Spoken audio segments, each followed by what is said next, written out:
El histórico encuentro entre el Papa Francisco y el Patriarca Kirill de 2016 en La Habana, Cuba, revitalizó el diálogo entre las iglesias católica y ortodoxa rusa.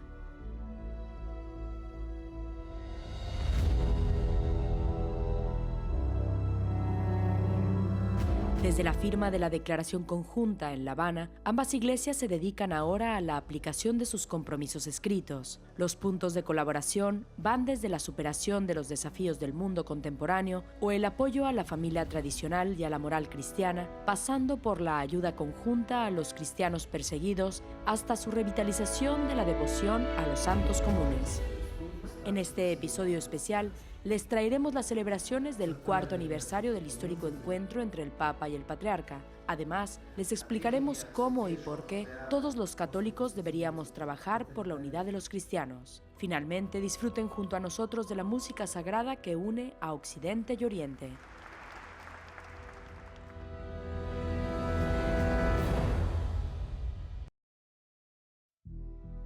El cuarto aniversario de la histórica reunión se celebró en Roma con una conferencia en la Universidad Pontificia Santo Tomás de Aquino.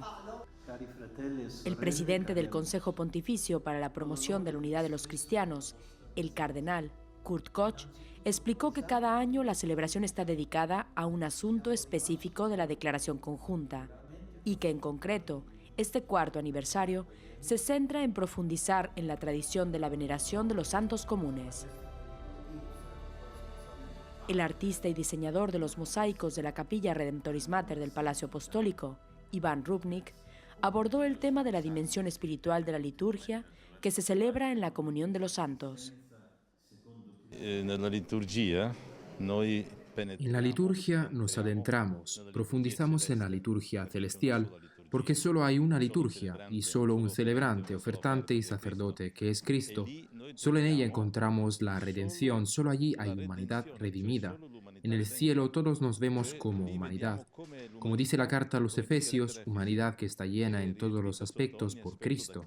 Allí es donde hay comunión de los santos, y si en esta tierra estamos divididos, nos toca a nosotros repensar el porqué.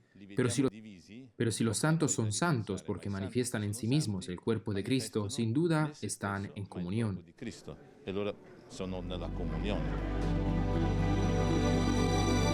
En su arte, Rubnik encontró la manera de conectar y reconciliar las tradiciones de Occidente y Oriente. Como dice Ratzinger, para recuperar nuestra tradición latina y el arte litúrgico debemos considerar la sabiduría de la Iglesia que todavía estaba unida en el primer milenio. Debemos inspirarnos en ella. Oriente, de alguna manera, ha permanecido muy fiel a esa época, quizás incluso demasiado firmemente, pero al menos se ha mantenido dentro de la tradición antigua. No estoy tomando este primer milenio o el arte de las iglesias orientales como modelo a copiar, porque las copias no tienen vida. En su lugar me inspiro en él, pues creo que es muy importante nutrirse de la memoria de la Iglesia. Todas las noches estudio el periodo románico y los comienzos del bizantino porque quiero asimilar toda esa memoria histórica en mi interior. Estoy estudiando romanico, primo bizantino, eccetera, perché vorrei che queste cose abitano totalmente dentro di me.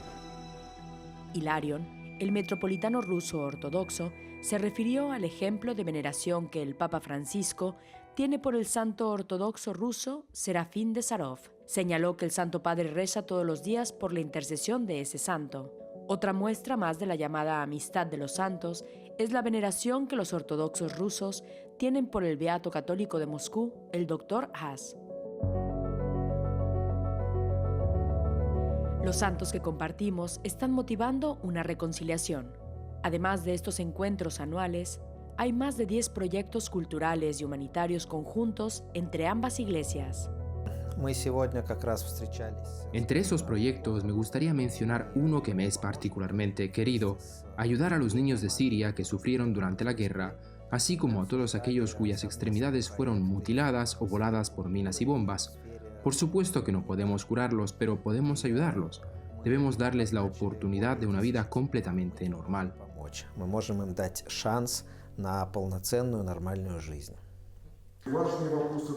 Uno de los retos del diálogo ecuménico es aclarar la diferencia entre evangelización y proselitismo. Y es que, en ocasiones, la evangelización es vista como una agresión a la identidad del otro. De modo que, ¿cuál es la diferencia entre evangelización y proselitismo? Я думаю, что разница здесь очень существенная. Creo que la diferencia es muy significativa, ya que la evangelización es la predicación de Cristo, es la predicación de los valores espirituales y morales cristianos. Por supuesto, cada uno de nosotros predica a Cristo a través del prisma de su fe, lo hace a través de su experiencia espiritual. Nosotros, los ortodoxos y los católicos, no podemos resolver ahora los problemas que se han acumulado durante 10 siglos. No podemos eliminar las diferencias teológicas, pero lo que sí podemos hacer es aprender a percibirnos como aliados en lugar de como rivales. Los oponentes hacen proselitismo, los aliados se dedican a la evangelización. Se abre ante nosotros un vastísimo panorama misionero que incluye a millones e incluso a miles de millones de personas.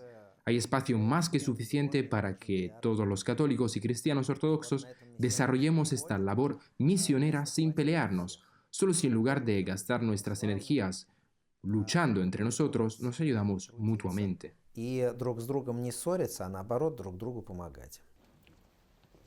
El Papa Francisco aprecia las buenas relaciones entre las dos iglesias. Un día después de la celebración del aniversario, el Santo Padre recibió al metropolitano y a una delegación ortodoxa rusa en el Palacio Apostólico. Al final de la reunión, el Santo Padre pidió al metropolitano que hiciera llegar un afectuoso saludo al patriarca Kirill y que le dijera que le gustaría reunirse con él pronto.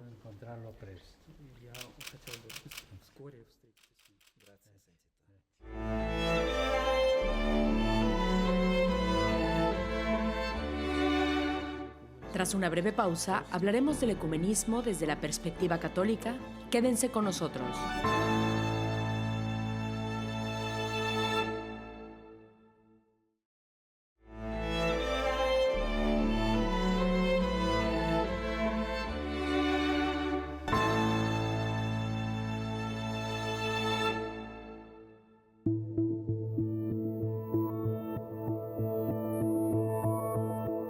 El ecumenismo es el esfuerzo de los cristianos de diferentes confesiones por encaminarse hacia una unidad más visible y orgánica. El documento Unitatis Redingratio del Concilio Vaticano II establece los principios católicos sobre el ecumenismo y exhorta a los fieles a trabajar por la unidad cristiana. El director de la oficina de EWTN en Washington, Matthew Bonson, se sienta con el cardenal Kurt Koch para profundizar en la comprensión de la perspectiva católica sobre el ecumenismo.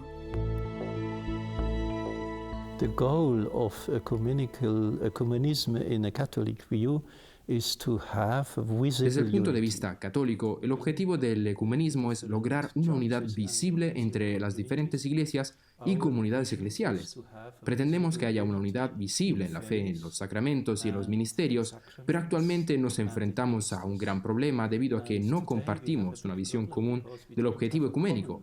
Mantenemos diferentes perspectivas acerca de la unidad de la iglesia y debemos perfilarlas. Find a common vision for the unity in the church. How important is it ¿Qué importancia tiene para cualquiera que se involucre en el diálogo ecuménico el estar completamente formado en la fe católica como punto de partida para el diálogo? for dialogue? Yes, I think for have a good dialogue in ecumenism, we must Sí, creo que para que exista un buen diálogo ecuménico, uno debe primero conocer una tradición adecuada, una tradición teológica católica correcta, pero a su vez debe estar abierto a las otras tradiciones, pues tal y como expresó el Papa Juan Pablo II, la preocupación, el principal dilema del diálogo ecuménico es poder contemplarlo como un intercambio de dones. Cada iglesia, cada comunidad eclesial tiene sus propios dones y mantener un intercambio de estos dones es muy importante. and to have an exchange of these gifts is very important. For you, as an Como experto en ecumenismo, ¿podría compartir sus reflexiones sobre una de las áreas que sé que usted ha investigado en profundidad y a la que tanto tiempo ha dedicado, como lo es el ecumenismo de los santos? why that's important? First of all, we have common saints. Lo primero sería recordar que, sobre todo con la Iglesia Ortodoxa, compartimos santos a lo largo de la historia. Claro que nos encontramos con la separación del siglo XI, pero no debemos olvidar que tenemos otros 10 en común, con santos que compartimos. Este ecumenismo de los santos es muy importante, sobre todo con los ortodoxos y en lo que se refiere a los mártires. Considero que a día de hoy este es el ecumenismo más importante porque hoy tenemos mucho más mártires, aún más que en los primeros siglos de la historia de la Iglesia. El 80% de la humanidad perseguida en nombre de la fe es cristiana. Eso significa que todas las confesiones cristianas tienen sus mártires. Ya en la iglesia primitiva se dijo, Tertuliano en concreto, que la sangre de los mártires es la semilla de los nuevos cristianos. Y también hoy creo que podemos afirmar que la sangre de tantos mártires será la semilla de la unidad visible en el cuerpo de Cristo. En este sentido, esta sangre de los mártires no divide, sino que más bien une a los cristianos. El Papa Francisco en alguna ocasión ha comentado que los dictadores, nuestros perseguidores, tienen mejor visión ecuménica de nosotros los cristianos porque saben que somos uno. Better ecumenical vision that we Christians, because they know that we are one. Pope Francis says El Papa Francisco empleó la expresión el ecumenismo de la sangre. ¿Qué relación y relevancia tiene con respecto a todo lo que acaba de comentar? It's another term that the ecumenism of martyrs. El ecumenismo de los mártires es una expresión muy abarcante, ya que tal y como Juan Pablo II hablaba del ecumenismo de los mártires, el Papa Francisco habla del ecumenismo de la sangre por la entrega de la misma a Cristo, por la fe en Él. Esta sangre nos une y de nuevo, como ya dijo en una ocasión el actual Santo Padre, los dictadores podrán unirnos en la muerte, pero no nos pueden separar en vida. Unites us in death, we cannot separate us in life.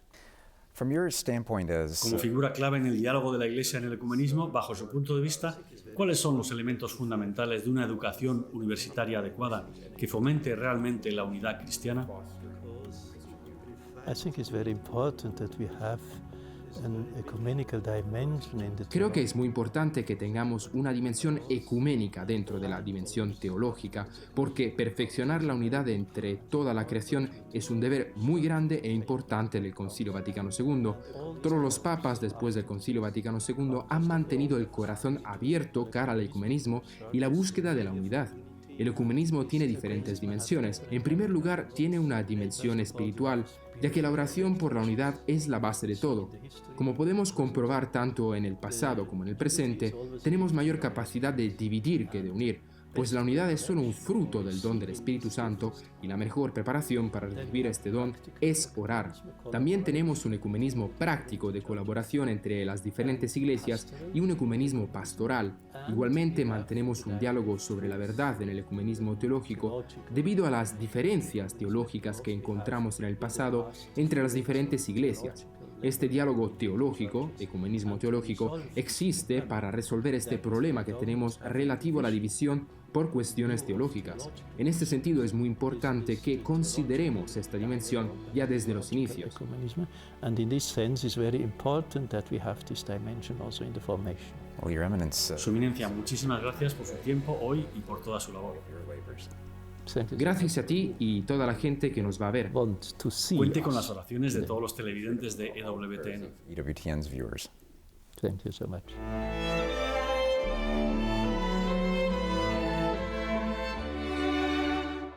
Sean testigos del poder unificador de la música sagrada después de la pausa.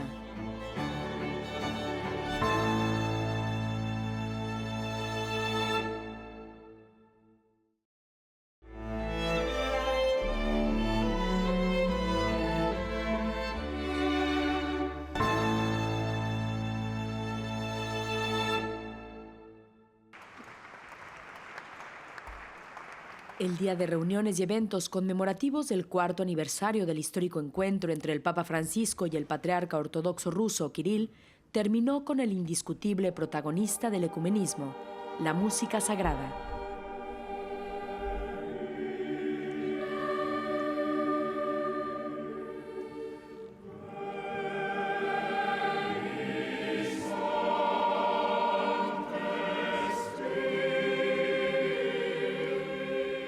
El coro sinodal de la Iglesia Ortodoxa Rusa y el coro de la Capilla Sixtina culminaron el aniversario del diálogo ecuménico y el trabajo hacia la unidad con un ofertorio musical en la Basílica Papal de San Juan de Letrán, la Catedral de Roma.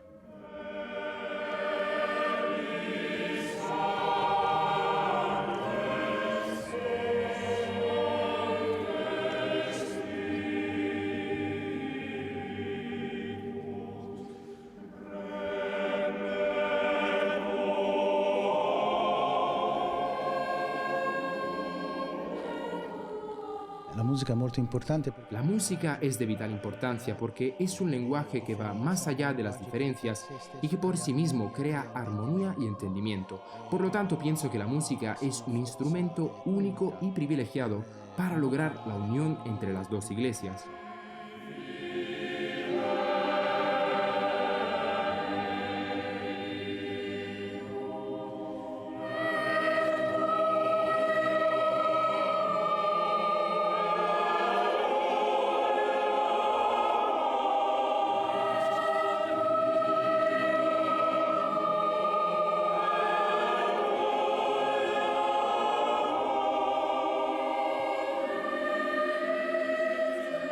La musica è parte integrante della liturgia, non è un accompagnamento, non è un fondo musicale. La música es parte integrante de la liturgia, no es un acompañamiento, no es un fondo musical. La liturgia sin música está incompleta. De hecho, los textos litúrgicos originalmente fueron pensados para ser cantados y solo como segunda opción recitados. Por lo tanto, la música forma parte integrante de la liturgia y ayuda en dos modos concretos. Vehicula la palabra de Dios a los corazones de los fieles y al mismo tiempo a través de la música los fieles rinden gloria a Dios.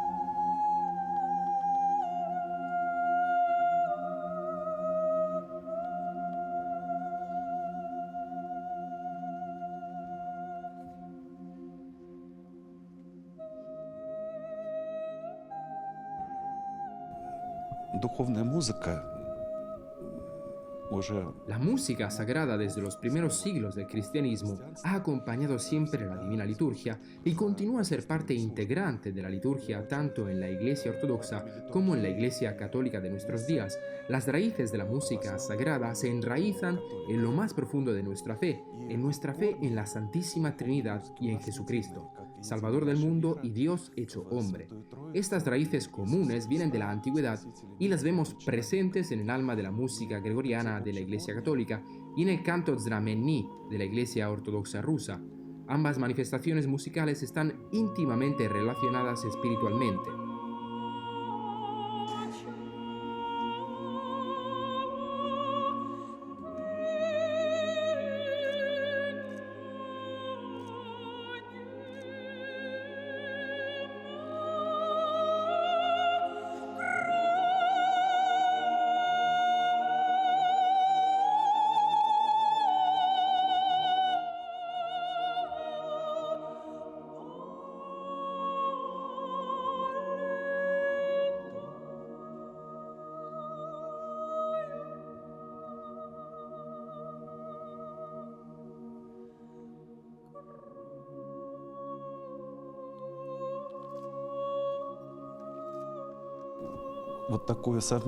Esta interpretación conjunta de cantos espirituales de la tradición europea occidental y de la tradición cristiana oriental nos ayuda a enriquecernos mutuamente.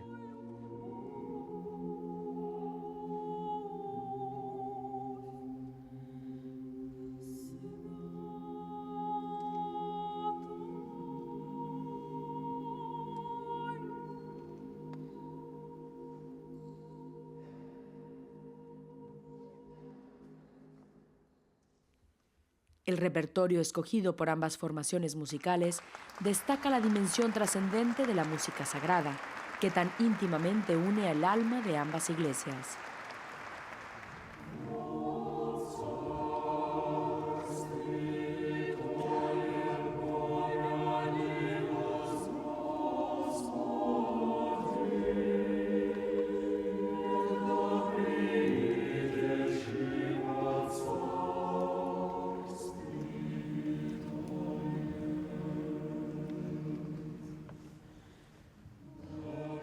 Сегодня прозвучат произведения.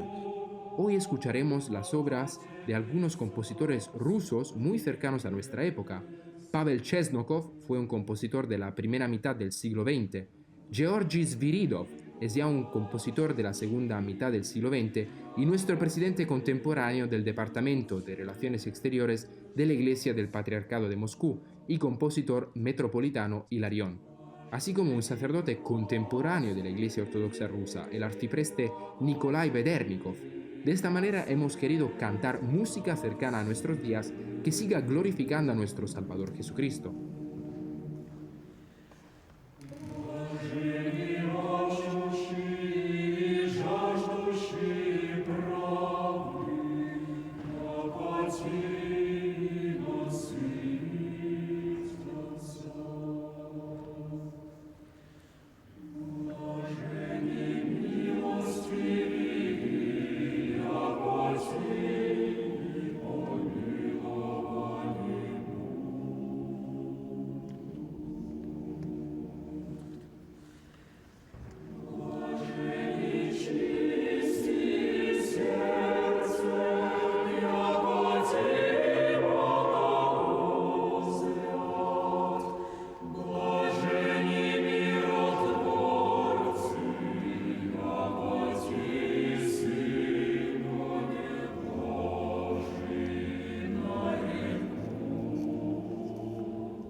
Noi canteremo i brani della nostra tradizione. Hoy cantaremos una serie de obras de la tradición occidental, por lo que iniciaremos con Palestrina, que fue compositor de la Capilla Sixtina, y seguiremos con otras obras de compositores que han sido directores de nuestro coro, como Domenica Bartolucci, Lorenzo Perosi y también Giuseppe Liberto, que está presente hoy aquí con nosotros. Giuseppe Liberto, che è anche presente al concerto oggi.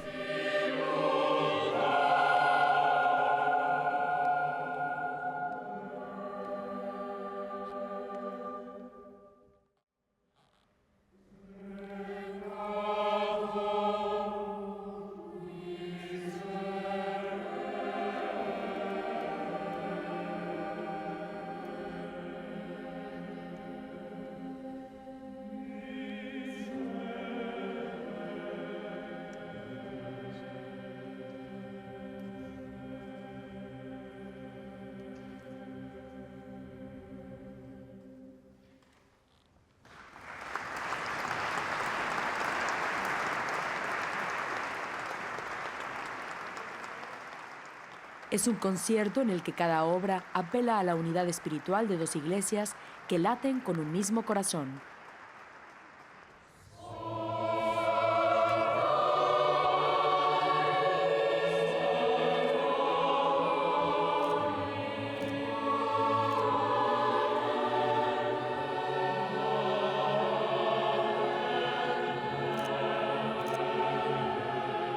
Una elevazione spirituale, una preghiera. Hoy podemos decir que este concierto es una elevación espiritual, es una oración conjunta.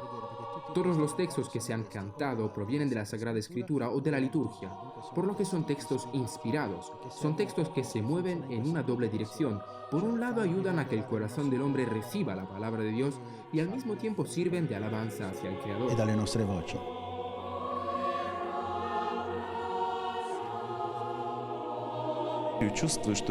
Creo y siento que no es solo un concierto, sino una oración común y una ofrenda común a Dios.